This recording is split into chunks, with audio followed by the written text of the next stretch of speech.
Oi, boa tarde a todos. Sou Mariana Spezia, jornalista e diretora executiva na LAN Comunicação. Estamos aqui hoje para mais um ZRG em Casa. Nesta edição, nosso anfitrião Denis Monteiro, que é CEO da ZRG, uma empresa global de Executive Search, recebe o executivo Miguel Setas, CEO da EDP, uma das maiores empresas privadas do setor elétrico a operar em toda a cadeia de valor. É importante ressaltar que no Brasil, a EDP é referência em áreas como inovação, governança e sustentabilidade e por isso está há 14 anos consecutivos no Índice de Sustentabilidade da B3. Bem-vindo, Miguel. Bem-vindo, Denis. Olá a todos que nos assistem. É um prazer tê-los conosco na nossa plateia virtual. Hoje, nossos convidados vão dialogar sobre as mudanças ocorridas nas empresas que lideram durante a pandemia e também vão falar das expectativas nos negócios no pós-pandemia. O Miguel, inclusive, escreveu um artigo recentemente que foi publicado na revista Isto é Dinheiro, que fala sobre a necessidade de estabelecermos um novo modelo ético para a vida na Terra no pós-pandemia, redefinindo valores e princípios para a nossa relação com o ser humano e com os recursos naturais.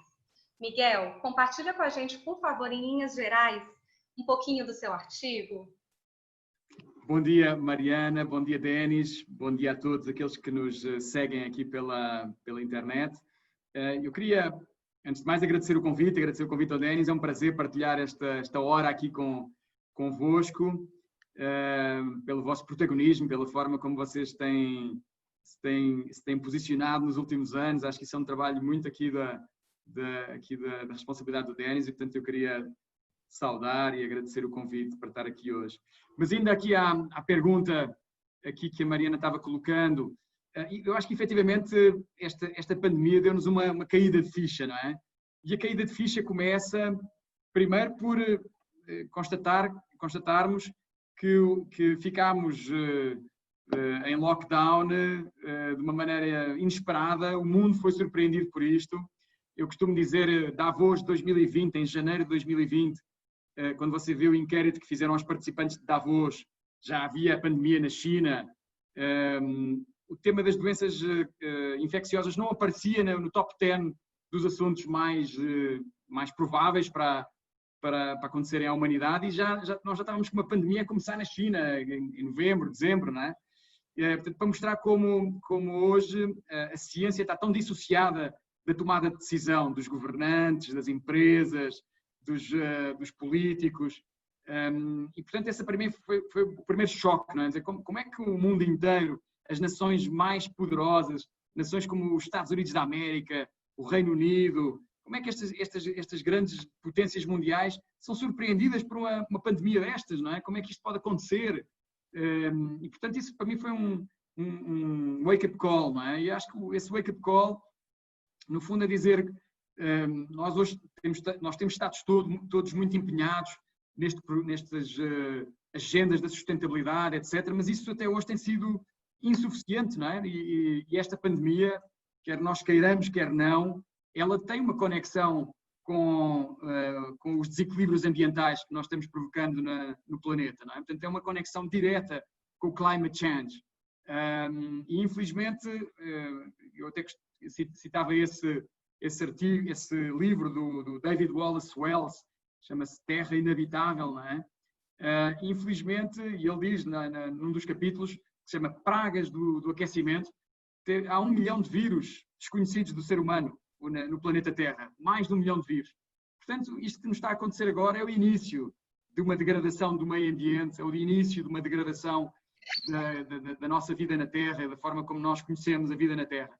E, portanto, daí veio esse artigo, no fundo, esse wake-up call, dizer que a sustentabilidade não é suficiente, nós temos que promover, temos que eleger, temos que guindar a sustentabilidade à categoria de uma ética nova, uma nova ética da vida na Terra, não é? Uma coisa que não seja simplesmente uma recomendação, uma best practice, para nós subirmos numa tabela de um ranking de empresas sustentáveis. Não é isso hoje que nós temos que estar preocupados, é verdadeiramente com a nossa sobrevivência na Terra nos próximos 20, 30, nas próximas décadas, e que nós sabemos que se não fizermos nada, vamos ter um planeta 3, 4, 5 graus mais quente e com isso uma vivência completamente diferente daquela que nós temos hoje. E portanto o artigo foi esse, Mariana, foi dizer a sustentabilidade é pouco, aquele tripé social, ambiental, económico, é um tripé que tem-se revelado insuficiente. A sustentabilidade não colocou a vida do homem no centro dessa reflexão, não colocou a vida na Terra no centro dessa reflexão e nós fomos todos surpreendidos por uma pandemia. E, portanto, é uma tentativa, digamos, de reformar, uma tentativa de melhorar as noções de sustentabilidade. Perfeito, perfeito. Denis, você quer comentar alguma coisa em relação a esse desenvolvimento sustentável que engloba esse tripé, né, econômico, social e ambiental? Primeiro, o prazer, né, estar com o Miguel aqui, um executivo que eu admiro, né, desse, né, português que adotou o Brasil como sua terra, né, então, e veio desenvolver esse trabalho incrível aqui pela EDP, já está há muitos anos na companhia, tem um trabalho fantástico, né, de suporte à arte e, né, escreveu um livro já, enfim, o Miguel é multifacetado. Depois ele conta um pouquinho dessa história para a gente, mas ele, né, é um grande contribuidor aí, né, para a manutenção, né, do legado português no Brasil, tem feito vários investimentos nessa área. E me lembro de quando a gente se conheceu que eu fiz uma brincadeira com ele que eu tinha um cartão das RG e um cartão de cidadão português, né? Se eu estou em dúvida qual que eu te dou para a gente começar essa conversa, e aí a gente logo estabeleceu essa relação, né, de amizade e admiração mútua. E eu concordo com o Miguel, a gente faz um trabalho pífio, na minha opinião, a respeito de todo o impacto que nós temos. Acho que a gente tem governos que, infelizmente, se negaram a admitir os impactos globais na natureza e que, portanto, deram as costas para essa agenda. Talvez agora seja uma maneira da gente recuperar isso. E acho que as organizações, como a EDP né, e as demais, têm um papel fundamental nisso, né? Nós temos empresas hoje em dia que têm PIBs maiores do que países, né? Empregam mais gente. Você pega o caso do Walmart, por exemplo, que emprega mais de 1 milhão de pessoas no mundo. 1 milhão de pessoas é um exército de gente. Então, as empresas que resolveram, entenderam que não dá para ficar apenas observando isso e tem que ter um papel mais proativo e vocal nessa agenda. Então, eu queria ouvir do Miguel que na EDP, como é que ele tem visto isso, né, dentro do escopo dele aqui no Brasil, ou mesmo talvez no mundo, né, com as diversas áreas de negócios que a EDP está envolvida. Eu acho que o setor elétrico é um dos setores talvez mais nucleares no meio de toda essa agenda, não é? Agenda verde, porque grande parte das emissões de CO2 e dos gases que provocam efeito de estufa vêm do setor elétrico, não é? Portanto, nós temos até a nossa visão global, Denis, diz liderar a transição energética, não é? Ou seja, nós hoje estamos todos empenhados nesse movimento, que é um movimento de passar de uma economia de carbono, baseada em carbono, a uma economia verde, baseada nas energias renováveis, enfim, em todas as tecnologias que evitam o aquecimento global. E, portanto, essa agenda para nós está quase, eu diria, enraizada no nosso modelo de negócio, não é? Ou seja, uma expansão das energias renováveis. Nós hoje lá em Portugal e no mundo inteiro estamos fazendo um plano muito forte de expansão de renováveis. Toda a expansão daquilo que nós hoje chamamos o new downstream, não é? Portanto, as tecnologias que estão próximas do cliente, a geração distribuída. Você hoje pode ter um painel solar em casa para gerar energia. Você pode ter um carro elétrico em vez de usar um carro a combustão interna. Você pode ter baterias que armazenam energia durante o dia, que está sendo gerada por um painel solar, e à noite essas baterias estão abastecendo a sua casa ou um edifício, não é? Portanto, hoje há todo um arcabouço de novas tecnologias, não só solar, eólica, as grandes tecnologias centralizadas de geração de energia, mas depois aquelas que estão próximas do consumidor final e que são essa revolução, o advento dessa nova economia verde, e que é fundamental, porque senão nós não vamos conseguir controlar a escalada do aquecimento global no mundo. Portanto, a EDP tem hoje, na sua visão, esse ímpeto, essa agenda de expansão em renováveis e tem uma agenda de descarbonização, dizer, nós até temos investimentos em energia térmica, temos usinas termoelétricas, temos usinas a carvão, mas isso fez parte do passado, daqui para a frente não queremos mais essas tecnologias, só vamos querer tecnologias verdes e queremos apoiar tudo aquilo que sejam as iniciativas de descarbonização. Nós aderimos agora, no Dia do Ambiente, né, que foi agora em junho, aderimos no Dia Mundial do Ambiente, aderimos a esse compromisso mundial, que é o compromisso de 1,5 grau ambition, não é? É um compromisso que foi começado por assinar por 87 empresas no mundo, acho eu, das quais a EDP foi uma das primeiras a fazer essa assinatura, e nós fizemos agora esse requisito às Nações Unidas para fazermos parte desse movimento aqui no Brasil também, de termos objetivos nos próximos 5 a 15 anos de redução de emissões e contribuirmos para esse objetivo de não permitir que a temperatura na Terra aumente para lá de 1,5 grau. Que é um desafio enorme, Denis, porque se você vir, a temperatura na Terra já aumentou 1 grau face àquilo que era o registro pré-industrial, não é? O momento pré-industrial. Já temos 1 grau de aumento da temperatura média do planeta. Portanto, 1,5 grau não é quase nada, estamos quase lá. Mas, enfim, é uma ambição das empresas, essas 87 empresas, agora mais no mundo, o Brasil já tem algumas, tem 3 ou 4 empresas que aderiram a este compromisso, de nós nos posicionarmos claramente como uma economia neutral em termos carbónicos, não é? Isso é fundamental. Perfeito. Agora que a gente já deu um gostinho do que vai ser o nosso bate-papo, e a cada edição do CRG em Casa a gente tem pessoas diferentes na nossa plateia virtual, eu queria que você, Denis, se apresentasse rapidamente, depois a gente passa para o Miguel fazer uma apresentação dele também, um pouquinho da trajetória, para todo mundo ficar na mesma página. Vamos lá?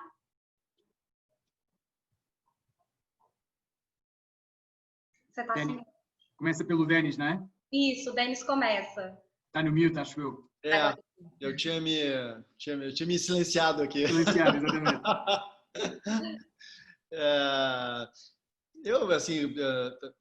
Uma história rápida, gaúcho pelo sotaque, como dá para ver. Aqui em São Paulo desde 97, fiz psicologia, depois um pós-administração. Trabalhei em recursos humanos em algumas empresas, até que me juntei a uma companhia de executive search em 97 aqui em São Paulo. Fiquei 18 anos lá e tive muito sucesso, me diverti muito fazendo isso e resolvi em 2015 trazer a ZRG para o Brasil. Uma companhia americana, está entre as 10 maiores já nos Estados Unidos e crescendo bastante no mundo, e a gente não tinha presença na América Latina, e a gente contrariando os piores momentos de Brasil com PIB caindo e uma presidente sendo impeached naquele momento, a gente abriu a companhia em 16, eu e mais 5 sócios, né, que vieram comigo lá da outra companhia, e a gente veio se divertindo, fazendo as coisas que a gente gosta num ambiente onde tem autonomia, com foco naquilo que realmente interessa para os nossos clientes, né, que são as nossas entregas, o fato de que a ZRG é muito focada em fatos e dados, e eu acho que essa construção foi muito bem feita. E, felizmente, durante essa crise toda, a gente teve momentos de maior tensão dos clientes, mas pouquíssimos cancelamentos de projeto. A gente tem clientes muito sólidos no Brasil, e alguns globais e muitos nacionais. E quando você precisa de talento, não tem... Passado o momento de crise, assustados que todos ficamos no início, onde todo mundo teve que ir para casa de um jeito ou de outro, meio atabalhoado, meio rápido, assim, com cadeiras que às vezes não funcionavam, etc. A gente foi se adaptando aos momentos, mas a gente seguiu, e o nosso resultado deve ser muito próximo do que a gente fez em 2019, se não mesmo, o que já é uma vitória, na minha opinião, porque tem muita gente sofrendo e muito nesses tempos. Então, os firmes fortes aí no isolamento e trabalhando com os clientes e candidatos de forma virtual, e eu acho que todo mundo tem feito um esforço extra para que essas coisas funcionem e sejam efetivas, né? Que os contatos e as relações continuam, se mantenham, e a gente consiga ajudar os clientes a fazer o assessment e selecionar candidatos, e eles comecem mesmo no meio dessa loucura, né? Temos discutido como é que se faz onboarding de candidatos quando eles nem sentam na companhia ou não conhecem pessoalmente os seus times, que é um outro tipo de onboarding nas companhias. Então, tem sido momentos de apreensão, eu acho, no início, agora um pouco mais de expectativa, confiança de que a gente vai sair dessa com alguns aprendizados importantes, que eu acho que é isso que todo mundo tem que estar buscando nesse momento, né? Como é que a gente sai dessa melhor, né? Assinando pactos como esse que o Miguel falou, ou na vida pessoal, pelo menos com algumas resoluções, aproveitando esse momento de, né, mais calmaria, diria assim, né, de mercado. É isso. Perfeito, Denis. Miguel, você agora conta um pouquinho da sua trajetória profissional e fala pra gente como que está sendo a sua quarentena também, em casa. Pois é. Profissionalmente, o Denis já me denunciou, não é? Eu sou português, estou no Brasil há 13 anos, cheguei em 2008, sempre com a EDP, tive esse privilégio de trabalhar na EDP por este período aqui no Brasil. Acho que tem sido a experiência melhor da minha vida profissional, não só pelo país, porque o mercado brasileiro é um mercado muito competitivo, muito dinâmico, a capacidade de reação do país acho que é notável, a criatividade é uma coisa que eu acho que nos impressiona a todos, nós, estrangeiros que vimos de fora, não é? Esse dinamismo do mercado brasileiro, acho que e em particular aqui em São Paulo, não é? Acho que isso me atraiu muito, não é? Formação físico, que é uma coisa estranha, não é? Como é que um físico vem parar à gestão? Devia estar, enfim, estudando no laboratório ou numa universidade, mas, enfim, física levou-me aos sistemas de informação e, portanto, fiz um Master em sistemas de informação. Naquela altura em que achávamos que isso era muito importante e, portanto, acabei por complementar a física com essa formação também de sistemas. E depois fiz MBA, fui trabalhar na McKinsey como consultor, tive uns anos na McKinsey, muitos setores, energia, varejo, indústria, seguros, transportes, trabalhei em muitos setores quando era consultor. E depois entrei para o setor da energia, comecei no Oil and Gas, em Portugal, fiz uma passagem, um detour pelo setor das telecomunicações, passei no setor do transporte ferroviário como executivo também, e depois voltei ao setor da energia, na energia elétrica neste caso, na EDP desde 2006, 2007. E pronto, e, portanto, desde então tenho estado no setor elétrico e sempre na EDP. Aqui no Brasil, assumi a liderança da EDP Brasil em 2014 e, portanto, tem sido uma trajetória, tem sido muito divertido. É um país que nos traz desafios diariamente. E eu tenho tentado, o Denis também já me denunciou um pouco nessa matéria, tenho tentado fazer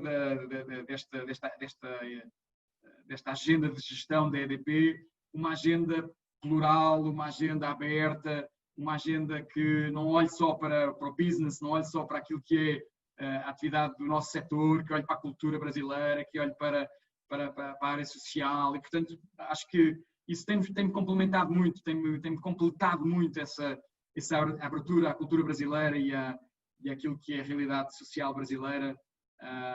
Acho que é um complemento muito importante para morar no Brasil, para viver verdadeiramente no caldo, não é? No caldo brasileiro e não estar simplesmente focado numa atividade funcional, não é? De fazer, gerar, distribuir e vender energia, não é? Nós somos muito mais do que isso e tem sido essa agenda alargada que nós temos tentado trazer para a nossa gestão. Ótimo. E do ponto de vista pessoal, como é que está sendo essa quarentena em casa, fora do escritório, conciliar todas as atividades domésticas junto com as profissionais? É isso aí, Mariana. Acho que aconteceu de um dia para o outro, não é? Acho que foi 13 de março que viemos para casa, uma sexta-feira, e tenho estado em casa desde então, portanto, fazendo a quarentena religiosa, com muita vontade de sair, mas tentando cumprir responsavelmente o isolamento social. Isso trouxe outras coisas que eu acho que são boas também para nós, quer dizer, tudo isto que nos está passando não podemos olhar com um olhar negativo, não fossem os milhares de mortes que existem hoje, infelizmente, pelo mundo fora e no Brasil também. Mas se não fosse isso, que eu acho que essa é a parte trágica do que se está passando, eu acho que este momento é um momento de reflexão. Eu acho que isso é muito bom, é um momento que nos fez centrar naquilo que são as nossas prioridades, naquilo que é o propósito da nossa vida, aquilo que nós verdadeiramente consideramos fundamental, fez-nos olhar para aquilo que é a nossa condição física. Hoje faço mais exercício físico do que quando estava no escritório, tento fazer todos os dias. Fez-nos pensar naquilo que são os nossos hábitos de leitura. Hoje leio mais do que lia quando estava no escritório.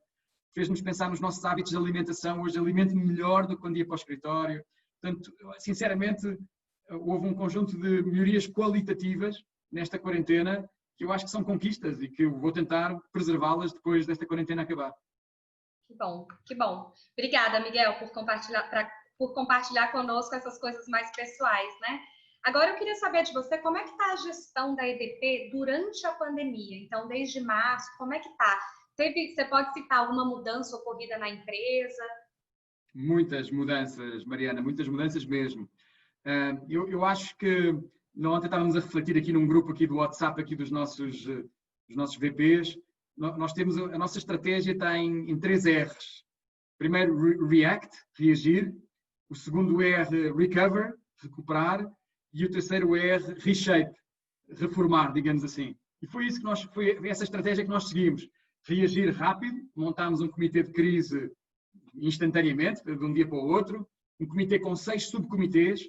Temos um subcomitê de pessoas e saúde, um subcomitê operacional, um de finanças, um de legal e regulatório, um de supply chain e outro de comunicação e sociedade. Portanto, são estes 6 comitês.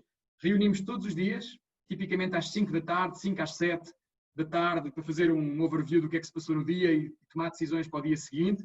E estamos a fazer isso ininterruptamente desde o dia 13 de março, quando começou a quarentena. Portanto, o comitê de crise, reunindo todos os dias, chegámos a reunir no sábado, chegámos a reunir no domingo, tomar decisões muito atempadas, não é? Muito tempestivas. Comprámos máscaras logo no início, quando todo mundo ainda, até o Ministério da Saúde não tinha ainda recomendado o uso de máscara, nós já estávamos comprando máscaras para todo mundo, máscaras de proteção, não é? Home office para todo mundo que pode estar em casa, as medidas todas de proteção, mas mais restritivas possíveis, de viagens, de reuniões, toda essa artilharia, não é? Que foi necessária para conter a propagação da doença ao máximo, não é?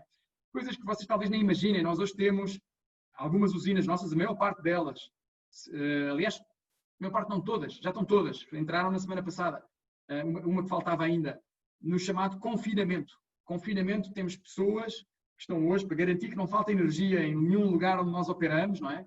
Temos pessoas que passam 15 dias morando na usina e depois rodam, troca o turno, não é? E entra uma nova equipe e fica mais 15 dias isolada, ou numa pousada que está ao lado da usina, ou na própria usina que nós adaptámos para ter um local para pernoitar e para comer e para fazer o exercício. Montámos ginásio, montámos refeitório, montámos dormitório, fizemos toda uma montagem, um assembling de campanha para que as pessoas pudessem pernoitar nesses locais. Quando saem, depois quando voltam a entrar são testados, não é? Fazem o teste da imunidade e o teste sorológico para ver se não estão contaminados, e estamos fazendo isso já há algumas semanas, não é? Em várias regiões do país, em particular em regiões que estão hoje muito afetadas. Portanto, enfim, não quero aqui monopolizar aqui a resposta, mas temos imensas coisas que estão mudadas e a principal delas é isto, 95% mais ou mais das pessoas hoje da área de suporte e da área estratégica, das áreas corporativas estão em casa, estão em home office. E temos naturalmente depois os nossos eletricistas, as pessoas que estão no dia-a-dia, no campo, essas sim estão diariamente, não podem estar em casa. Depois uma atividade também muito forte na área social, vocês já comentaram também isso, fizemos doações de respiradores, doações de comida, de máscaras, de material médico para os hospitais em várias regiões do país, uma estimativa de cerca de 10,5 milhões de reais de doações e, portanto, enfim, estamos tentando dentro de casa, no escritório, as pessoas que estão ainda fora de casa e nas nossas nas nossas comunidades, estamos tentando ajudar ao máximo para conter esta pandemia. Eu acho que isso mostra um pouco de que é possível viver no meio disso e ainda cuidar das pessoas, né? Porque eu acho que o trabalho do líder, né, como o Miguel bem disse, que se antecipou a alguns movimentos que vieram, né, sob pena de lei, de máscaras, etc., ele já estava fazendo e tá super controlado, né? A gente conversou esses dias e você tem casos, obviamente, na companhia, mas que não tem nenhum caso grave registrado ainda, né? Certo.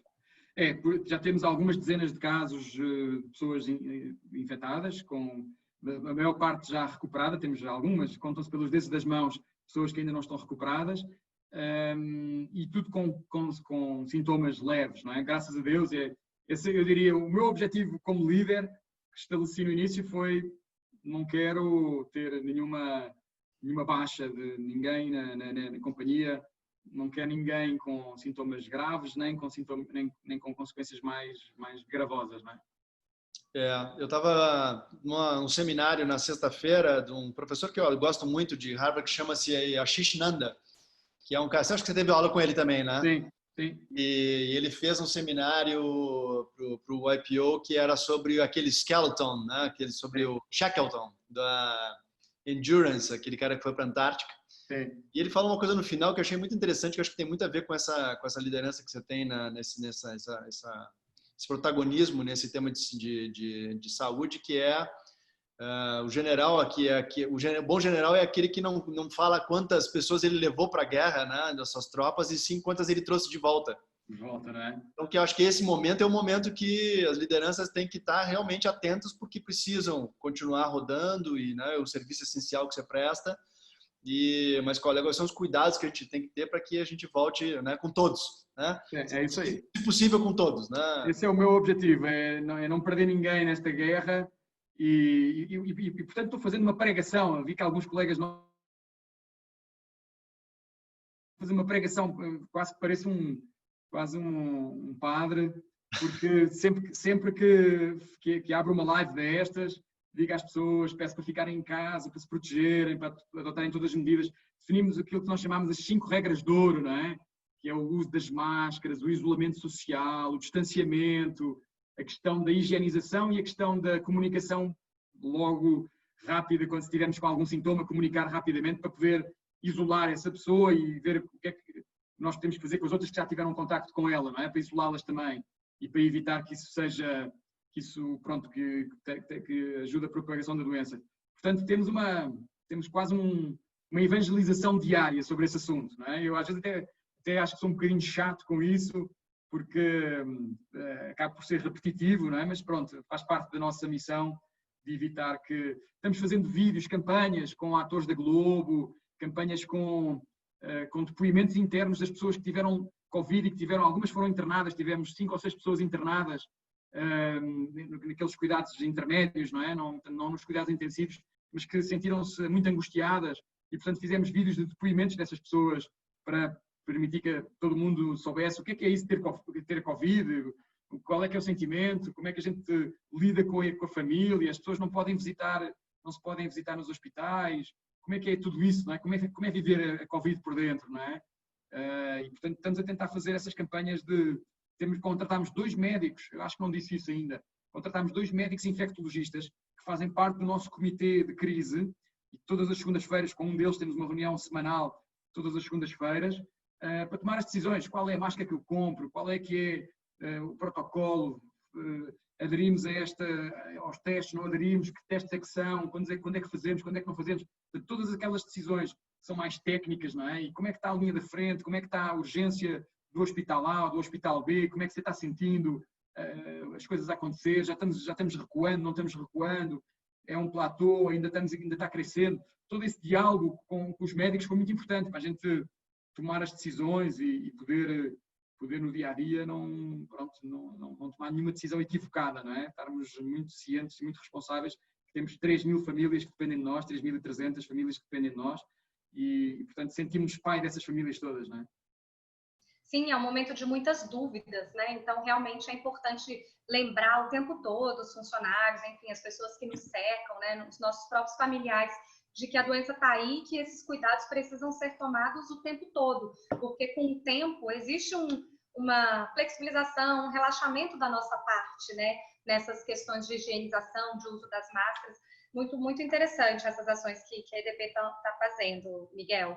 Denis, eu sei que algumas coisas mudaram também nas RG durante esse período, né? Eu queria que você contasse um pouco para a gente como que as RG se reinventou, uma vez que o contato presencial é super importante para os resultados da empresa. Então, compartilha com o Miguel, compartilha com quem nos assiste, o que vocês se reinventaram?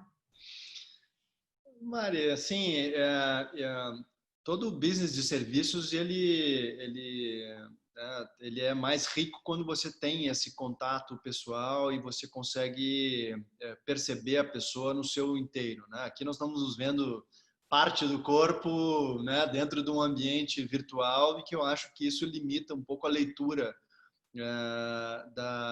das pessoas e das motivações, eventualmente. O que a gente fez é fazer um esforço extra nessas leituras e utilizando nossos ferramentais de assessment para calibrar a nossa leitura dos candidatos, para poder recomendar isso para os clientes da melhor maneira possível. Não como eu disse antes, eu acho que está todo mundo fazendo um esforço extra para que essas coisas funcionem.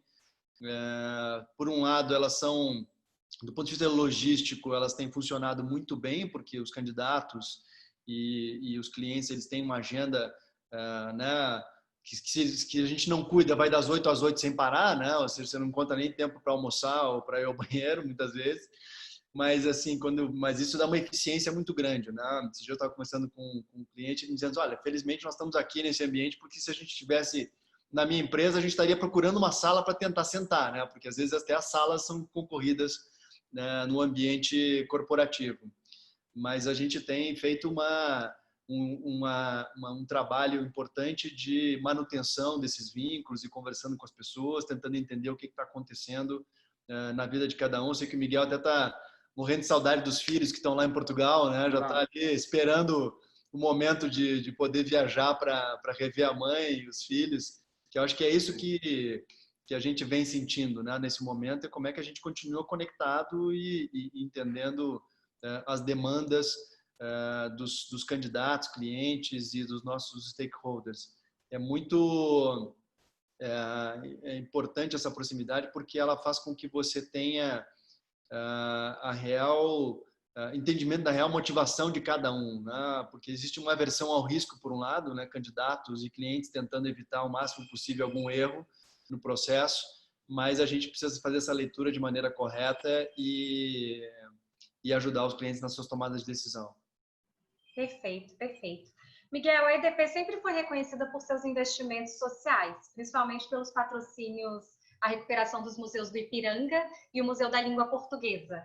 Como é que ficou o investimento social da EDP neste ano? Mariana, este ano até foi um ano bastante... seria um ano muito simbólico, porque foi o ano em que nós terminámos a recuperação do Museu da Língua Portuguesa. A obra está feita. A obra do Museu da Língua Portuguesa, ali na Estação da Luz, né? Quem conhece São Paulo sabe exatamente onde estou referindo. Essa obra está concluída. O museu, na sua parte de conteúdos, está praticamente também, enfim, está muito avançado. E a ideia teria sido, se tudo corresse bem, teria sido uma inauguração agora, até neste mês, não é? A inauguração estava projetada para dia 25 de junho, era o dia que estava projetado, portanto, esta semana. Infelizmente, pelas razões que nós conhecemos, não é possível fazer essa inauguração. O Governo, a Secretaria de Estado da Cultura, está adiando essa inauguração para o próximo ano, em princípio, início do próximo ano, 2021, mas, portanto, nós mantivemos, enfim, todo o nosso investimento. Nós temos um investimento nesses dois museus que você comentou de 32 milhões de reais. 20 milhões de reais no Museu da Língua Portuguesa e 12 milhões de reais no Museu do Ipiranga. E, portanto, este foi mais um ano de execução desses contratos. A obra, o nosso governador João Dória tem mostrado isso. As obras do Museu do Ipiranga não pararam, continuam, enfim, sendo levadas no seu ritmo esperado e, portanto, nós estamos fazendo as nossas contribuições através da Lei Rouanet, que é a lei que nos permite fazer esse financiamento dessas duas obras, e tanto no Museu da Língua Portuguesa como do Ipiranga, acho que vamos ter bons resultados. O Museu da Língua Portuguesa vai reaparecer completamente repaginado, com tecnologia, com uma ligação maior aos países de língua portuguesa, não só aqui no Brasil, mas aos outros países de língua portuguesa no mundo. Acho que vai ser muito interessante ver esse desenvolvimento. E o Museu do Ipiranga vai, obviamente, também renascer. Enfim, o projeto de arquitetura é um projeto muito interessante, vai ter uma parte rebaixada que vai fazer uma ligação mais direta aos jardins que estão na frente do museu. Vai ter, acho, uma série de melhorias e a recuperação do edifício que já estava numa condição que não permitia uma operação normal, não é? Portanto, acho que para nós foi um ano normal. Em cima desses investimentos culturais, juntou-se, como eu mencionei, o investimento de 10 milhões de reais na frente social, não é? Para combate da Covid. Perfeito, Agora, aproveita e fala, Miguel. Miguel tem uma visão a respeito do mundo das artes, o quanto ele se cruza com o mundo da liderança e conta um pouquinho, né? Conta pra gente, Miguel, quero saber.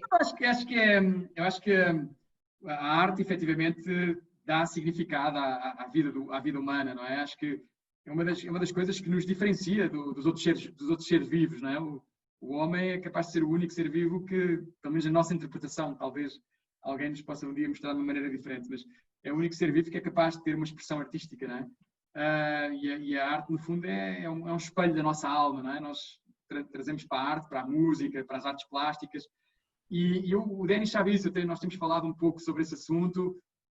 Nós temos um projeto de fazer um programa de desenvolvimento de capacidades, de competências de liderança, baseado na arte. Chamámos-lhe internamente Líder Arte, não é?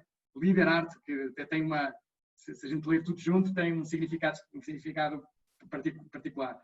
E, portanto, Líder Arte seria um programa, e estamos fazendo, mas ainda de uma maneira muito embrionária, seria um programa em que nas várias expressões artísticas, na música clássica, na pintura, na literatura, na arte indígena, é uma das coisas que eu gostava também de trazer para os nossos líderes, não é? Porque a arte indígena tem toda a questão do respeito pela natureza, não é? E, portanto, eu queria trazer essa questão do respeito pela natureza para essas competências de liderança dos líderes da próxima década, não é? E portanto, é trazer um pouco essa agenda cultural, o backstage dessa agenda cultural para os nossos líderes, para que eles possam inspirar-se nessas várias disciplinas. E não é simplesmente levar as pessoas a assistir a um espetáculo, não é isso. Eu até sinto às vezes que há uma certa resistência para que as pessoas se exponham a essas novas formas de cultura. É mais o backstage. Como é que um maestro dirige uma orquestra? Como é que um realizador de uma peça de teatro atinge a perfeição numa representação? Como é que, até na música clássica, como é que o silêncio é tão importante para a orquestra, o saber ouvir o silêncio, não é? Isso leva-nos para os temas de escuta ativa, para como é que eu me integro numa equipa, como é que eu tenho que ter uma abordagem no meu relacionamento com os meus colegas. Portanto, há uma série de metáforas que vêm das artes e que podem ser... E, portanto, eu daí tinha um objetivo duplo, que é usar essas metáforas para desenvolver novas competências e expor as pessoas a essas manifestações culturais, para que elas possam ser também veículos de propagação dessas manifestações culturais, nas suas famílias, com os seus filhos, com os seus cônjuges, com os seus amigos, não é? Portanto, fazer um bocadinho fazer esse crescimento de cada um de nós e levar atrás as pessoas que estão nas nossas vidas, não é? Trazer connosco as pessoas que estão nas nossas vidas nesse crescimento cultural que também é bom que tenhamos na nossa... Sim, isso tudo é muito rico, né, Miguel, né, Denis? Sem dúvida. Acho que é tudo muito rico, então, de fato, muito, muito bem lembrado, Denis, você pedir para o Miguel compartilhar isso conosco. Ainda falando um pouquinho de investimento social, Denis, você que transita entre várias empresas de diferentes setores, tem relacionamento próximo com muito CEO, muito VP de grandes empresas, o que você tem ouvido falar sobre essa questão dos investimentos sociais? Será que esse momento de pandemia, de repente, mexeu um pouquinho com esse desejo de investimento no social? eu acho que sim, Mari, e eu vejo, né, através dos grupos que eu participo e das relações que eu tenho, uma dedicação a tudo que se refere, né, a um movimento de sustentação de emprego no Brasil, né, aquele Não Demita, né, que o Daniel começou, várias iniciativas de tentar evitar que as periferias, eventualmente por falta de emprego, passem fome. Eu nunca vi tanta gente se movimentando para tanto lado, e acho pouco provável que a gente tenha uma convulsão social justamente por causa disso. Então, assim, o governo está tentando fazer a parte dele, né, com todas as deficiências que eu acho que tem, os sistemas para poder incluir as pessoas e rapidamente remunerá-las e passar à frente os recursos que o governo tem, mas eu vejo empresas e pessoas físicas fazendo doações relevantes e se envolvendo em várias frentes que dizem respeito a esse momento. E eu acho que isso vem para ficar, né? Se o Brasil ele estava muito abaixo no ranking de filantropia, eu tenho certeza de que isso mexeu bastante com as pessoas, e eu acho que daqui para frente a gente vai ter cada vez melhores exemplos disso, né? Tem um amigo nosso, colega do IPO, que criou o Caça Fome, vai virar um instituto e que vem doando, né, milhares de cestas, né, básicas para a população que está sofrendo com isso, né? Existe um sofrimento em função. Já tínhamos 12 milhões quase de desempregados antes de começar essa pandemia, agora temos outros, né, 2 milhões em cima disso. Então, a gente já vinha de uma crise de emprego e de renda, mas que eu acho que está sendo bastante observada e bem tratada por todo mundo que tem condições, né? Não tem uma empresa que eu conheça que não tenha feito várias iniciativas, assim como a EDP e outros clientes nossos. Então, acho que sim, é um momento que pode ser transformacional para a nossa cultura e a nossa sociedade, onde a gente se sensibiliza com essas causas todas. É uma responsabilidade, como você falou, do governo, mas é uma responsabilidade de cada um de nós, né? De ter realmente compaixão nesse momento onde todo mundo está sendo impactado, né? Do pobre ao rico, enfim, todos estão sendo impactados. Então, Miguel, pegando esse gancho do Denis, voltando um pouquinho na questão da nova ética da vida na Terra, queria saber, me conta um pouquinho como que a EDP vai ter um papel concreto nisso, nessa nova ética da vida na Terra. Muito bom, Mariana. Essa para nós, de facto, é o X da questão. Ok, tomamos consciência que é preciso uma nova forma de pensar, novos modelos mentais. E agora, como é que trazemos isso à prática? Não é? Eu dei um exemplo muito concreto disso, quando disse que assinámos no Dia do Ambiente a questão do compromisso com a redução de emissões de CO2. Não é? Ou seja, não era uma coisa que a regulação não me impõe, legalmente não tenho nenhuma restrição, não tenho nenhuma imposição sobre isso. Portanto, é um compromisso espontâneo, compromisso proativo que nós assumimos, ético, não é? Que nós assumimos de não fazer mais investimentos em energias que sejam energias que poluam o ambiente, acelerar o processo de descarbonização, incentivar e fazer advocacy de tudo aquilo que é carbono neutro, do carro elétrico, das tecnologias que nos vão permitir fazer essa mudança da segunda para a terceira geração, para a terceira revolução industrial, se nós quisermos. E, portanto, eu acho que o que nós hoje estamos instituindo na EDP é uma espécie de processo de certificação interna de ESG, não é? De Environment, Social and Governance, pelos quais todos os nossos investimentos, todos os nossos projetos vão ter que passar. Não é? Nós hoje já temos aquelas certificações de compliance, por exemplo, quando fazemos um contrato, quando eu contrato, por exemplo, a ZRG, não é, Denis? Vai ter que passar pelo compliance, não é? Isso a partir de agora vai ter que passar pelo ESG também. Ou seja, vai ter que passar por um filtro, por uma avaliação de ambiente, sociedade, governança e garantir que nas nossas relações de negócio, naquilo que são os nossos investimentos, naquilo que são as nossas políticas, tudo isso está adaptado a essa sociedade que nós queremos construir, que é uma sociedade justa, inclusiva, com diversidade e, acima de tudo, uma sociedade que sobreviva a esta calamidade, a esta emergência climática nós temos que, a todo custo, temos que evitar que ela se torne catastrófica, não é? E essa é a nossa agenda. Agora, falando em inclusiva, esses dias você estava fazendo um post com relação a todo esse tema de diversidade na organização, né, de talentos na organização, né? Fala um pouquinho desse lado, né? Porque a gente tem uma preocupação nos nossos processos de ter gêneros, né, igualmente representados, a gente tem uma preocupação de buscar diversidade nos slates de candidatos que a gente apresenta para os clientes, que é uma atitude do nosso lado afirmativa e né, com essa busca ativa por isso, né? Coisa que mas a gente ainda está muito longe de chegar no ideal. Como é que né, eu sei que você falou sobre isso esses dias também, então conta um pouquinho para a gente como é que tem sido as suas iniciativas lá com a Fernanda de endereçar essas coisas. Muito bom, Denis. Esse tema é incontornável. Esta conversa hoje não podia terminar sem falarmos desse assunto, é óbvio.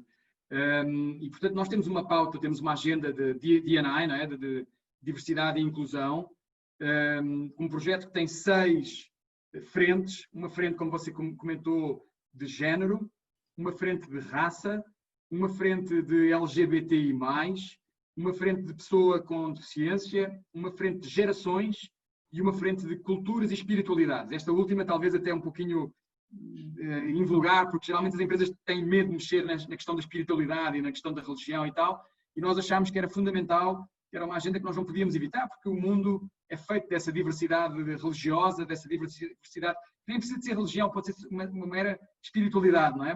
Uma orientação espiritual, digamos assim. E, portanto, o que é que nós temos hoje? Temos 6 grupos de afinidade, pessoas da empresa que trabalham sobre essas agendas e que têm vindo a trazer à diretoria uma série de propostas afirmativas, não é? sobre estas temáticas. E no final do dia, no fundo, o que nós queremos é ter uma empresa que seja acolhedora para a diferença, não é? Uma empresa que saiba acolher a diferença. E a diferença não é só de género, não é? Que eu acho que é onde tem incidido muito a retórica da questão da diversidade, tem incidido muito sobre o género. Acho que há muito mais do que isso. Então, no Brasil, que é um continente e que tem culturas tão diversas, temos aqui hoje o exemplo de um gaúcho, um português, e nós fazemos parte de uma torre de Babel, não é? De uma diversidade enorme de culturas. E eu gostava que a EDP fosse, aqui no Brasil não sei se usa esta palavra, um bocadinho, não é? Fosse um como é que se diz, um ambiente onde conseguimos trazer todas essas pessoas com essa diversidade toda. E isso agora até é curioso, porque esta questão do home office facilita muito isso. Uma das coisas que nós estamos preparando aqui internamente são programas de recrutamento para garantir que temos representatividade de todos os Estados brasileiros, todos os Estados da União. Porque vou ter pessoas, e a ideia é essa, que vão estar em home office. Elas podem vir à sede da empresa de vez em quando, uma vez de 3 em 3 meses, ou assim, ou uma vez todos os meses, mas elas vão fazer o seu trabalho em home office. Isso permite-nos chegar aos rincões do Brasil e recrutar pessoas que estão distantes dos grandes centros urbanos e que vão poder ser incluídas num processo de recrutamento. De outra forma não seria possível, sem uma movimentação para São Paulo, ou uma movimentação para o Rio de Janeiro, ou para uma dessas grandes cidades.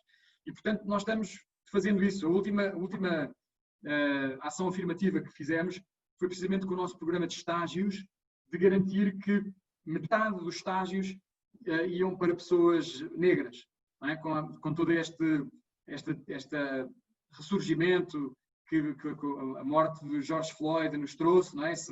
Da pauta de equidade racial, de igualdade e equidade racial, nós não podíamos passar à margem disso, não é? Portanto, quisemos também ter uma ação mais afirmativa nesta questão racial e tínhamos um programa de estágios que iria ter, obviamente, em conta critérios de inclusão racial, mas de uma forma mais afirmativa decidimos que pelo menos metade das vagas iriam ser para pessoas negras, não é? O que é um símbolo, é só simplesmente dizer assim, olha, este assunto para nós é muito importante, nós sabemos que ainda não atingimos o cenário que é desejável, que é ter uma representatividade, como nós sabemos, no Brasil, cerca de metade da população não é branca, não é? São negros, são pardos, são amarelos, são pessoas que têm outras raças e que têm uma sobre-representação no mundo corporativo. E, portanto, essa desigualdade tem que ser endereçada, esse acesso, não é? O acesso à igualdade de oportunidades tem que ser empurrado, não é? Isso é uma coisa que nós temos muito claro na nossa... E depois há a discussão que é, mas essas políticas têm que ser inclusivas, têm que ser discriminatórias. E isso é um tema às vezes que aparece, Denis, que é, tá bom, mas as pessoas, às vezes pessoas destas dimensões sociais não têm a mesma performance que têm outras pessoas. Eu defendo sempre que nós temos que dar igualdade de acesso de oportunidades. E depois a régua é igual para todos. Quando essas pessoas têm o mesmo acesso, as mesmas oportunidades e têm, digamos, a possibilidade de ter as mesmas promoções, os mesmos recrutamentos, a mesma seleção, o mesmo aumento salarial, isso são os instrumentos que nós temos para dar igualdade a essas várias dimensões sociais. Mas depois, obviamente, o tratamento tem que ser um tratamento igual, a régua igual para todos, não é? Não fazemos discriminação depois dessa porta de entrada ser ultrapassada, digamos assim. Sim. Nas organizações, eu acho que a gente tem discutido, né, com os clientes é como é que você cria a diversidade e endereça de maneira afirmativa, como você está fazendo, mas ao mesmo tempo, como é que você também depois dentro da companhia, que também é a segunda etapa disso, você faz com que essas diversidades sejam inclusivas, né? E que elas consigam se conversar para que o output disso seja o melhor possível, né? Seja maior do que a soma das suas partes. Eu acho que aí está a beleza do médio e longo prazo dessa construção desse mosaico, como você comentou antes. E é um tema muito sensível, Denis, porque é um tema que nós temos que aprender todos os dias. Nós não estamos preparados para lidar com este tema de uma maneira simples, não é? Temos que ir à escola, não é? A última coisa que nós fizemos foi precisamente uma aula com uma professora que fala sobre o tema racial, a Suzane, e que ela nos ajuda, no fundo, a ver os preconceitos da sociedade, que nos ajudou também nós próprios a reformular o nosso modelo mental, não é? Portanto, temos que ter também a humildade de reconhecer que precisamos de reaprender estes assuntos, porque a nossa sociedade moldou os nossos modelos mentais e nós chegamos ao mundo corporativo com ideias feitas, não é? E esses modelos mentais têm que ser desconstruídos para que nós consigamos trabalhar de uma forma, enfim, folha em branco, não é? E sem preconceitos e sem limitações. Fora que, além disso ser uma boa prática, isso traz visões de mundo diferentes para a empresa. Então, toda empresa, eu acredito que toda empresa consiga crescer e se transformar com tantas visões de mundos diferentes dentro do seu board ou mesmo dentro, né, de todas as áreas da empresa. Bem interessante você ter colocado isso. E, Denis, você acabou antecipando uma das minhas perguntas, porque eu ia, né, te perguntar que tipo de boas práticas, na sua opinião, os líderes podem adotar a partir dos acontecimentos para que as empresas possam cumprir esse papel de desenvolvimento sustentável. E eu acredito que diversidade é uma das suas respostas, então. Então, você ainda quer comentar alguma coisa nessa linha das boas práticas? Eu acho que, como o Miguel falou, nós temos uma oportunidade, através dessa experiência de home office, de praticar isso e ser mais efetivo, porque, de fato, eu fui trainee, eu me lembro do meu grupo de trainees, a gente teve, sei lá, 28 mil aplicantes e naquele, né, 20 e poucos anos atrás,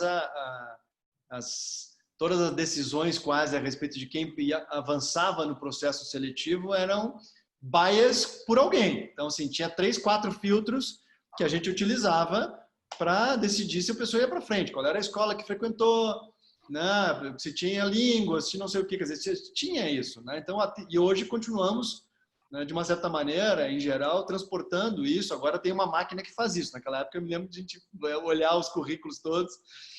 Ou se não, isso é aquela coisa que é pior de todas, né? Você jogar os currículos para cima, os que caem na mesa são aqueles que vão para frente, os que caem no chão vão embora. Mas brincadeiras à parte, eu acho que essa é uma oportunidade que a gente tem, de fato, de buscar o talento onde ele está. Né? Em qualquer lugar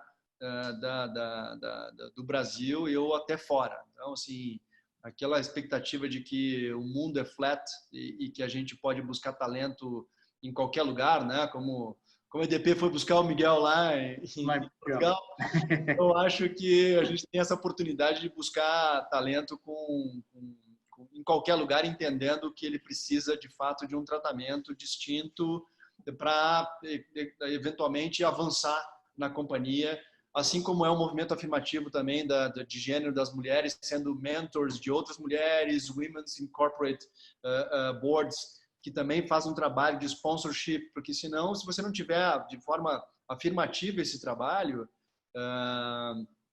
essa agenda não avança. Então, de fato, nós não vamos para frente. Vai ficar patinando. E, infelizmente, alguns temas desses são temas de formação e que levam muitos anos também. Então acho que tem onde estamos, para onde vamos e todo um trabalho árduo que tem aqui para frente, consciente de que a gente ainda tem muito homem branco tocando companhias ao invés de ter uma diversidade maior. Mas não, é assim no Brasil, é assim nos Estados Unidos, é assim no mundo inteiro. Portanto, não é um issue apenas brasileiro. É um exercício que a gente, de fato, precisa fazer mesmo. Eu queria abrir para perguntas. As pessoas podem já pensar nas suas perguntas, enquanto isso a gente continua conversando. E aí, manda aqui pelo chat para a gente, quem nos assiste, tá bom? Miguel, eu queria saber, você já falou um pouquinho sobre isso, mas qual que é a visão da EDP para o futuro do setor elétrico? No Brasil e no mundo. Eita! E já agora em 2 minutos, não é, Mariana? Não, a gente tem um tempinho ainda, a gente pode extrapolar um pouquinho. Não, tranquilo, eu acho que de alguma maneira eu já abri um pouquinho essa frente. Há três Ds que hoje caracterizam essa transição do novo setor. O primeiro D é da descarbonização, não é? Portanto, tudo que tem a ver com energias renováveis, energia solar, energia eólica, solar distribuído, ou solar concentrado, solar distribuído. O solar distribuído, só para ser mais concreto, para as pessoas que me estão a ouvir saber o que é que eu estou dizendo, são os painéis solares que nós podemos instalar em nossas casas ou nos telhados de um supermercado ou de um edifício de escritórios ou de serviços e que permitem gerar energia para aquele edifício, não é? E se houver algum excedente, exportar para a rede, não é? Isso chama-se isso solar distribuído. Esse solar distribuído vai estar ligado a um carro elétrico. Nós vamos ter um carro elétrico na nossa garagem que vai estar sendo abastecido pelo painel solar que está lá em cima no nosso prédio, ou no nosso jardim, ou enfim, onde for possível ter esse painel solar instalado. E se nós não formos possíveis geradores de energia, se não puder gerar energia, eu posso comprar energia do Denis. Ele tem lá em casa um painel solar que gera energia e que acumula energia nas horas de insolação. Ele vai acumular energia na sua bateria, numa bateria que tem lá em casa, e se tiver algum excesso de energia, ele vai vender energia à rede, em particular se eu fizer parte da vizinhança do bairro onde está o Denis, ele está sendo o gerador de energia naquele momento. Eu posso comprar energia elétrica do Denis e carregar o meu carro elétrico. O meu carro elétrico, se porventura tiver carregado, carreguei o carro elétrico no escritório, estou em casa e tenho um excesso de energia na minha bateria do carro elétrico. Essa energia pode ser usada na minha casa ou na casa do meu vizinho, por exemplo. Portanto, é um mundo de possibilidades, Mariana, que está vindo nesse cenário futuro, não é? Em que a energia já não está mais concentrada nas grandes usinas hidrelétricas, como é Belo Monte, como é Itaipu, não é? Que são as grandes usinas do passado, e está sendo gerada nas usinas que nós instalamos nas nossas próprias casas, não é? Esse é o segundo D, é o D da descentralização. O primeiro D é o da descarbonização, o segundo D é o da descentralização. Deixou de ser concentrado, passou a ser descentralizado. E o terceiro D é o D da digitalização. Tudo vai ser digital. Nós, como eu estava dizendo, esta troca, o Denis gerou energia solar e vai-me vender a mim. Tudo isso vai ser feito de forma digital, através do blockchain, não é? Essa transação que a gente vai fazer os dois vai ficar registrada no blockchain, no Universal Ledger, não é? Portanto, no registro universal, e todo mundo vai saber que o Denis vendeu 200 kWh ao Miguel Setas no dia tal, pelo preço tal, nas condições que estão registradas naquele ledger, não é? naquele registro. Portanto, só para dizer que o mundo da eletricidade, a eletricidade do futuro, vai ser muito mais próxima, da geração mais próxima de nós, vai ser digital, vai nos dar poder de nós gerirmos as nossas utilizações, o Denis vai sair do escritório e o ar-condicionado em casa dele vai começar a trabalhar 1 hora antes dele chegar a casa.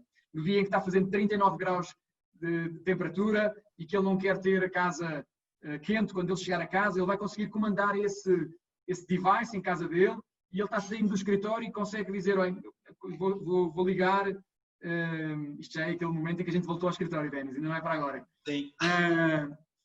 Ele vai ligar o ar-condicionado em casa dele automaticamente e quando chegar a casa dele está numa temperatura que ele quis colocar de maneira programada, não é? Tudo isto, toda esta digitalização vai invadir o setor e vai nos dar poder como consumidores, vai nos dar flexibilidade, vai nos dar usabilidade, vai ser uma coisa user-friendly e esperamos nós, com muito menos emissões de CO2, preservando o meio ambiente e protegendo aquilo que é a saúde do nosso planeta. Perfeito. Acho que bacana comentar que muitos condomínios destinados a pessoas com menor poder aquisitivo hoje no Brasil já estão tendo a energia fotovoltaica, né? Algumas empresas já estão construindo grandes condomínios com energia assim que você pode inclusive vender, distribuir, emprestar, né? Então acho que realmente já está tendo uma mudança de mentalidade, né?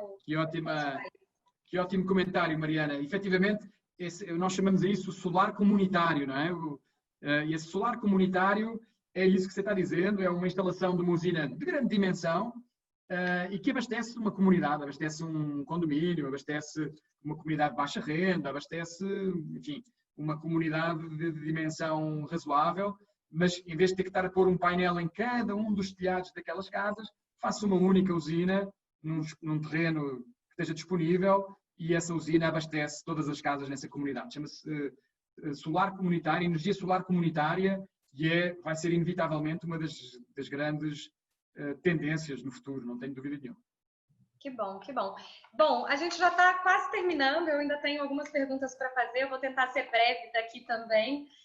Mas, Denis, você sempre tem falado que a gente vai sair melhor dessa crise.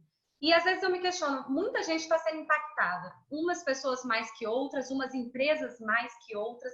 Você realmente acredita que a gente tem uma grande chance de sair melhor disso tudo? Eu sou um otimista, Mari, assim, e eu acho que sair melhor dessa crise é uma missão de cada um. Acho que cada indivíduo, como o Miguel disse, está lendo mais, está se alimentando melhor, está fazendo mais ginástica. Isso é uma decisão que cabe a ele.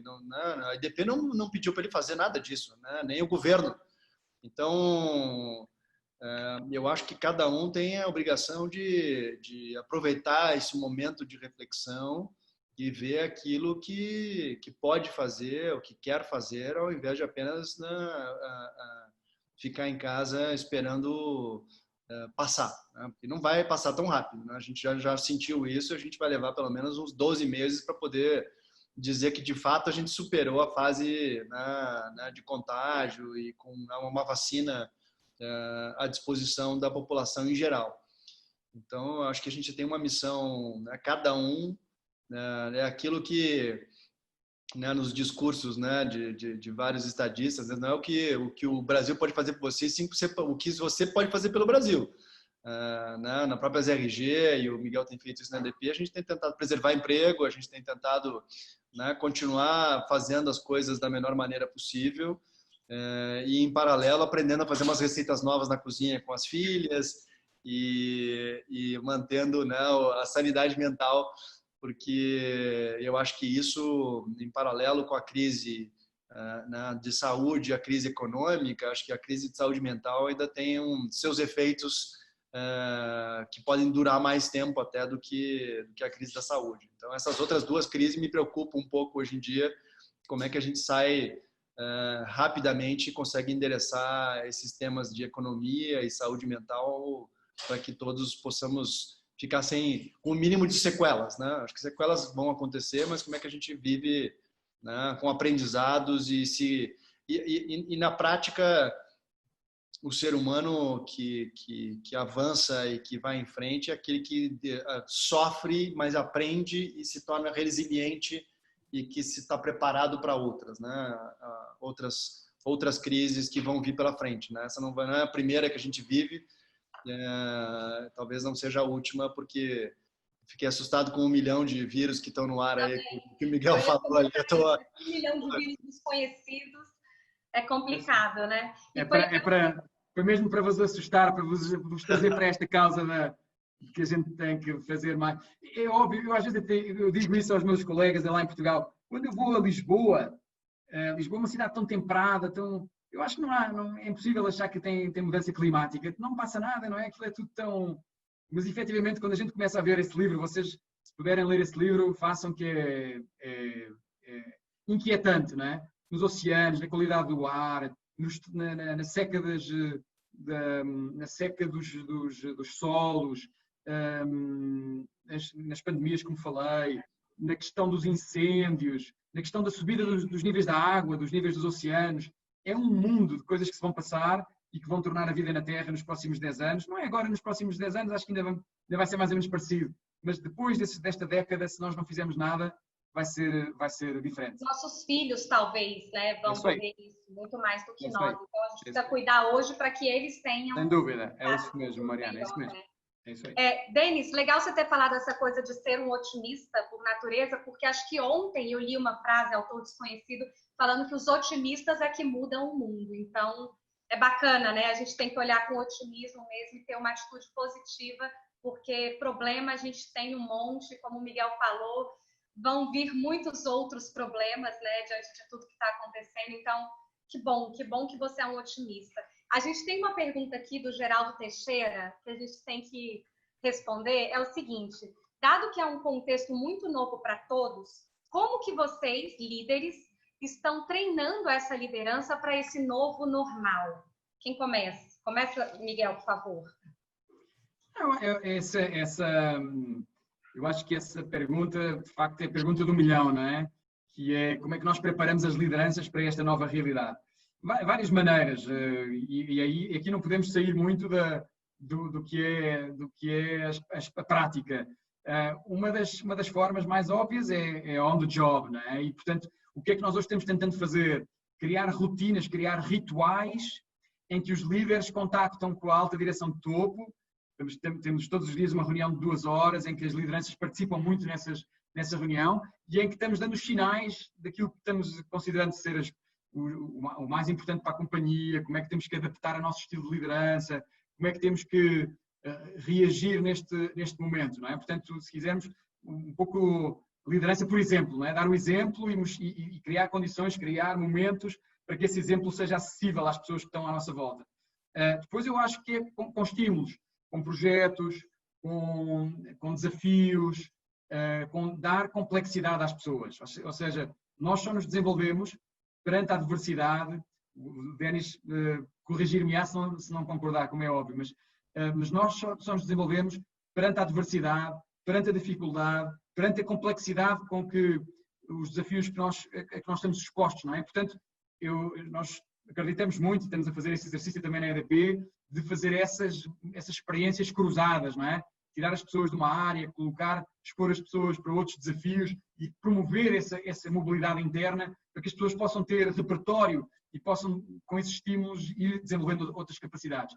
Depois há, obviamente, que nós consideramos que é o menos impactante, a formação tradicional, não é? Através de, hoje em dia... Agora, qual é a diferença de hoje em dia? Hoje em dia é muito importante o autodidatismo na formação. Ou seja, isto que nós estamos falando, que eu tenho mais tempo para me capacitar. Eu estou estudando coisas que ninguém me está obrigando, mas estou estudando porque eu acho que elas são importantes para o futuro e para aquilo que vai ser a vida em sociedade e a vida nas empresas. E, portanto, esses conteúdos hoje estão muito fáceis na internet. Todo mundo tem acesso. E, portanto, já não se fala em fazer talvez um master de 2 anos. Hoje eu já posso fazer um micromaster, que são 15 dias, e me dá uma formação rápida sobre um tema específico. Vou fazer isso na internet, vou fazer isso numa universidade, um Ivy League nos Estados Unidos, com alguma formação mais rápida. Portanto, esse mindset para uma nova forma de adquirir conhecimento tem que ser também absorvido, não é? Portanto, eu hoje conto muito que o novo líder seja capaz ele próprio de ter esse autodidatismo, de saber o que é que eu preciso verdadeiramente para me desenvolver e não ficar à espera que venha o diretor de RH ou que venha o consultor de recursos humanos ou que venha o presidente da empresa dizer isso, não é? Portanto, acho que é são esforços que se têm que complementar, um top-down e um bottom-up, que têm que se complementar para que as pessoas se estimulem e se desenvolvam. Interessante. Denis, e você? O que você acha que a liderança precisa fazer para esse novo normal? O novo normal tem 2 etapas, né? Esse novo normal é até a gente descobrir uma saída para, né, uma vacina para isso, e depois tem algo que vai se estabelecer, né? Enquanto isso, a gente tem, de novo, né, pelo menos 12 meses de práticas a serem adaptadas e testadas. E eu acho que é isso que a organização hoje em dia ela tem propiciado, que é tentativa e erro. Quanto mais a gente poder estimular isso, mais rápido a gente aprende. Acho que, como o Miguel falou, as pessoas têm um portfólio de atividades e recursos infinito, né, para disposição na internet hoje em dia. Você tem cursos livres de diversos tipos e ofertas para todo mundo. Acho que, por vezes, as organizações vão ter que fazer uma curadoria do que é relevante e importante do ponto de vista técnico, né? O Miguel tem, né, funções bastante técnicas lá que requerem um certo nível de conhecimento, né, específico, que ele vai ter que ter certeza de que essas pessoas dominam, né, para não fazer não cometer nenhum risco, né, não trazer nenhum risco para a operação, nem para a comunidade. Mas eu acho que mentoria, um coaching a respeito de como é que as pessoas evoluem e criam, né, bons hábitos, desde bons hábitos de leitura, bons hábitos, né, de disciplina, bons hábitos, né, de cursos e de uma formação contínua. A única coisa certa que a gente sabe é que existe a mudança e a gente tem que estar preparado para ela. Como é que a gente se prepara? De novo, uma decisão de cada um, e cada vez mais a gente vai esperar que as pessoas assumam isso para elas mesmas. Então, infelizmente, as empresas elas têm o know-how para oferecer, mas se as pessoas não querem, né, que eu digo assim, se a pessoa não quer, ela não vai chegar lá. Não adianta o Miguel querer promover alguém se ela não tem a competência, ela não vai buscar se capacitar para ela através das opções e oportunidades que a companhia dele pode dar. Então, que é simples como isso. Exatamente. Miguel, a gente já está acabando, eu vou deixar você e o Denis irem almoçar. Mas me conta aqui, você foi eleito... Tá bem. Obrigado. Você foi eleito já 3 vezes pela Forbes como um dos melhores CEOs do Brasil. Eu queria que você, então, contasse para a gente, ou falasse para a gente, qual que é a lição que vai ficar em relação à gestão, né, dessa pandemia. E aí, Denis, você compartilha com a gente, eu prometo que a gente finaliza. Vamos lá, Miguel. Acho que Mariana, acho que é difícil ficar uma única lição, não é? Acho que esta pandemia é um processo acelerado de aprendizado. Nós aprendemos muita coisa neste momento. E talvez essa seja uma das lições, é o chamado Learning Agility, não é? Ou seja, nós temos que ter uma capacidade de nos adaptarmos rapidamente e de aprendermos coisas novas rapidamente. Acho que ficou provado nesta reação que essa é uma das novas competências que vamos precisar inevitavelmente, não é? Essa capacidade de um momento para o outro, mudar o mindset, mudar a forma de pensar e começar de uma forma completamente diferente no momento seguinte, não é? Acho que isso é fundamental. Depois, outra reflexão que eu acho que para mim é importante é esta confluência entre ciência e humanismo, não é? Ou seja, nós, por um lado, temos que ter mais conexão com a ciência. Verdadeiramente, acho que esta pandemia nos traiu a todos, não é? E mostrou que hoje os decisores políticos, governantes, gestores de empresas, todo mundo, fomos todos, sem exceção, talvez alguns já, enfim, parece que o Bill Gates já sabia, não é? Mas todos os outros estávamos todos distraídos, estávamos desatentos de uma coisa desta natureza. Portanto, mostra que nós temos que ter a ciência muito mais próxima da nossa tomada de decisão. Eu estou considerando neste momento ter no meu conselho consultivo, ter um médico, pelo menos um médico, para poder ter uma atuação verdadeiramente responsável na área da saúde, não é? E depois a outra dimensão que é do humanismo. Portanto, ciência e humanismo são para mim os 2 polos fundamentais. O humanismo no sentido de olhar para o ser humano na sua essência, olhar para aquilo que são as necessidades de cada uma das pessoas individualmente, garantir que nós não temos políticas standard simplesmente para tratar das massas, não é? Mas que conseguimos fazer soluções customizadas, pessoa a pessoa, cada caso é um caso, e, portanto, essa dimensão humana que eu acho que é muito, muito importante na nossa gestão. Tudo isto no meio de um mundo em profunda transformação, que está a digitalizar-se, com tecnologias exponenciais que estão a ganhar ritmo todos os dias, e, portanto, acho que nós temos que ter também essa capacidade de transformar a tecnologia num potenciador das capacidades humanas. Ou seja, e o que nós estamos fazendo aqui hoje é uma demonstração disso, não é? A tecnologia não veio para tirar o emprego às pessoas, a tecnologia veio para aumentar as nossas capacidades. E, portanto, acho que esse é o grande desafio, é como é que nós acolhemos a tecnologia de uma maneira inteligente e, em cima dessa tecnologia, alavancamos a nossa humanidade, não é? Alavancamos as nossas competências humanas, não é? Que é isso que acho que verdadeiramente diferenciam as empresas, são essas capacidades humanas. E, portanto, a tecnologia como alavanca, a tecnologia como potenciador, como catalisador. E, portanto, acho que os líderes têm que saber fazer isso, têm que saber fazer nós chamamos isso a digitalização responsável, humanizada, não é? E, portanto, acho que essa digitalização tem que ser verdadeiramente em benefício do ser humano e não em detrimento do ser humano, não é? E, portanto, acho que esse para nós é um desafio também muito grande. Portanto, enfim, acho que Learning Agility, ciência conjugada com humanismo, capacidade de tirar o melhor da tecnologia, e acima de tudo, acho que, enfim, como seres humanos, cada vez mais respeitadores daquilo que é este maravilhoso ecossistema onde nós vivemos e que é um milagre, não é? A vida na Terra é um milagre, acho que temos que ter consciência disso e, nesse sentido, acho que temos que ter essa responsabilidade perante as próximas gerações, de não estragar aquilo que as gerações anteriores nos deixaram, e acho que é um legado, é uma missiva para as próximas gerações, a forma como nós vamos deixar o mundo nos próximos anos. Portanto, acho que temos essa responsabilidade de cuidar daquilo que é nosso. Perfeito, Denis. Hoje eu vou encerrar de um jeito diferente, eu vou deixar você encerrar com uma consideração final, mas antes eu queria agradecer ao Miguel. Foi muito bacana conhecer mais sobre a EDP, conhecer mais sobre a sua forma de liderar uma empresa tão grande e relevante, né, com mais de 10 mil colaboradores, entre colaboradores diretos e terceirizados. E obrigada por atender um convite nosso, um convite do Denis, né, e ter disponibilizado um momento na sua agenda para estar aqui com a gente hoje.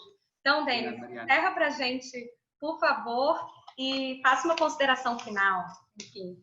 Eu assim, acho que a fala do Miguel foi, né, bastante ampla e objetiva a respeito do que a gente, né, vai aprender ou vai evoluir, né? Espero que a gente evolua, né? A humanidade deveria estar sempre evoluindo. Então, meu desejo é que a gente possa evoluir nessa agenda, não só global, mas assim que tem a ver com, acho que uma conexão, acho que o mundo também precisa da gente, né? E cada ação conta, desde a reciclagem dentro de casa, separação do lixo até, né, o consumo de energia e etc, né? E ainda dando resultados, né? Miguel, a gente estava conversando sobre isso esses dias, que tudo isso acontece, a receita fica prejudicada porque a economia cai, mas como é que você busca o bottom line, né, para os stakeholders? E eu acho que isso é a grande momento de onde você vê, né, a liderança do Miguel, que ele, né, não jogou a toalha até agora, né? Tá lá batalhando com todas as suas forças para fazer com que não só as tropas estejam bem, os serviços sejam prestados, mas que o resultado para o acionista aconteça e apareça, porque é por ali que ele consegue continuar investindo em tudo aquilo que ele tem feito, né, do ponto de vista social, cultural. Então, acho que é isso. Então, minha admiração grande pelo Miguel, obrigado pelo tempo aí, atenção, carinho, e falamos em breve. Obrigado, Denis, pelo convite. Obrigado, Mariana. Obrigado, Denis, pelo convite. Prazer estar aqui com vocês dois. Denis, como eu já disse no início, também é uma pessoa por quem eu nutro grande estima. É meu conselheiro pessoal. Nós temos muitas conversas a dois, e eu sempre valorizei muito, sempre respeitei muito a opinião do Denis. Portanto, foi um prazer estar aqui hoje convosco. Obrigado. Obrigada, gente. Obrigado. Obrigado, gente. Um abraço a todos. Um Um abraço. Um abraço. Até mais. Tchau, tchau. Um abraço. Tchau, tchau.